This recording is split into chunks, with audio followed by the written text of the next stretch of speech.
Aula de número 1. A partir deste momento, nós vamos estudar a história da igreja a partir da Renascença e da modernidade. Então, pensando aí na fé cristã, na Renascença e na modernidade, nós podemos iniciar falando sobre o primeiro grande despertamento nos Estados Unidos.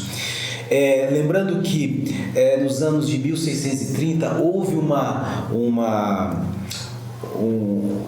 a vinda de muitos imigrantes. Houve uma imigração, principalmente da Inglaterra e da Escócia, para os Estados Unidos. E eles fugiam da perseguição do rei inglês. A igreja oficial da Inglaterra, a igreja anglicana, mas haviam outras linhas de pensamento que refletiam na prática religiosa das pessoas, porque nós estamos falando aí de 100 e poucos anos após a Reforma Protestante.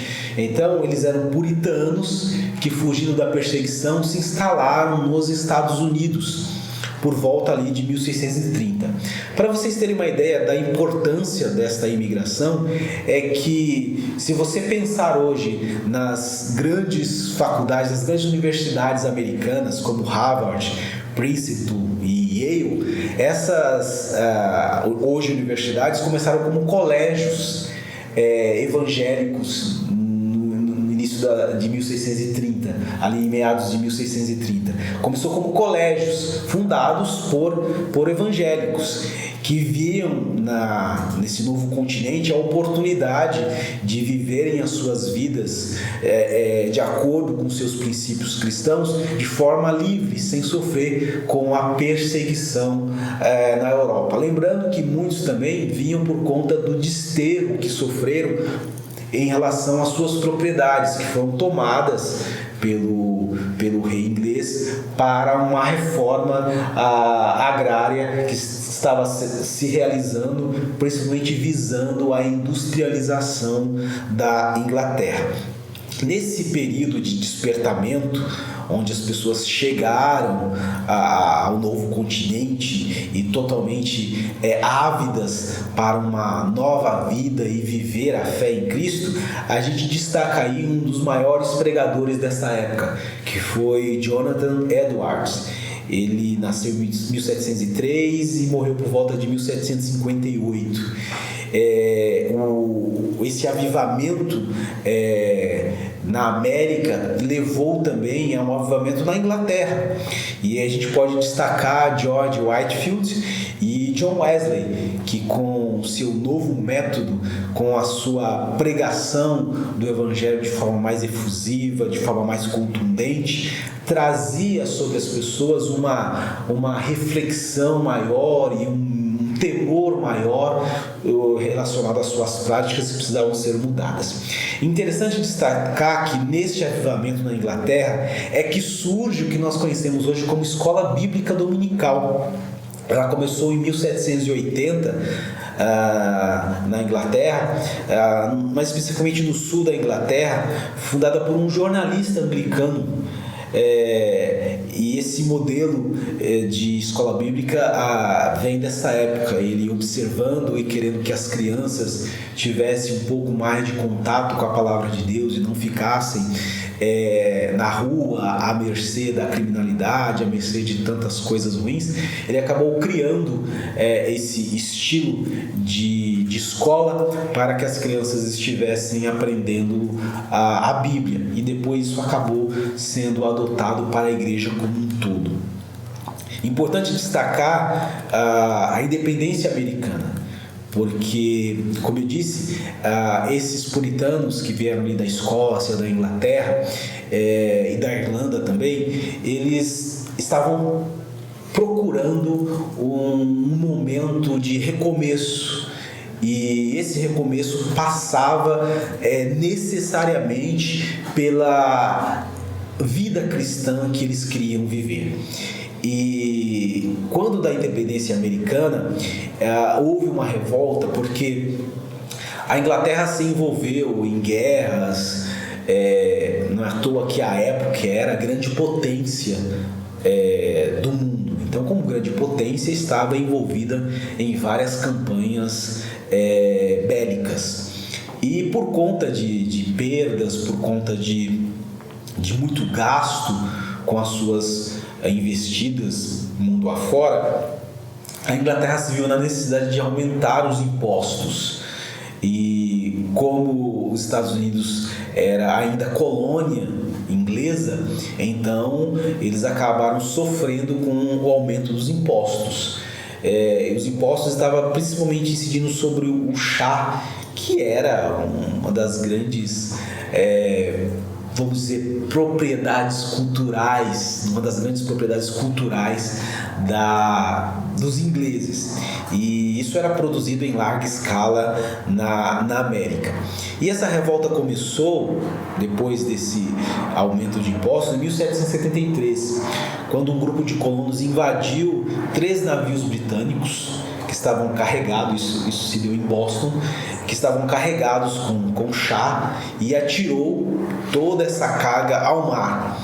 Então isso trouxe uma instabilidade entre a colônia e a metrópole e levou os colonos a declararem a sua independência, isso em 4 de julho de 1776. Então, as 13 colônias passaram a ser chamadas Estados Unidos da América e foi o primeiro país a adotar uma constituição política escrita. Ela foi redigida em 1783 por James Madison. A partir dessa declaração de independência, os ingleses entenderam isso como uma declaração de guerra.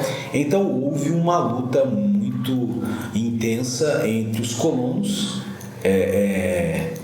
americanos e os ingleses. O exército inglês ele se rendeu em 1781 e a independência dos Estados Unidos foi reconhecida pela Inglaterra com o Tratado de Paris em 1783. É interessante citar que o rei George III, quando se referiu ao que estava acontecendo nos Estados Unidos, ele disse que aquela pequena rebelião era uma rebelião presbiteriana, porque boa parte dos políticos daquela época, em sua maioria, eram evangélicos, seja de confissão metodista, confissão batista ou confissão independente de qual fosse ali a linha de pensamento religioso, eram evangélicos, advindos da Reforma. Então o rei George se referiu àquela pequena rebelião presbiteriana, porque entendendo o conceito de liberdade religiosa que eles que procuravam e encontraram na América, não iam permitir que essa liberdade fosse perdida por conta de políticas de uma metrópole, e a independência iria garantir que isso fosse que isso se mantivesse, essa liberdade. Importante destacar aqui também a Revolução Francesa.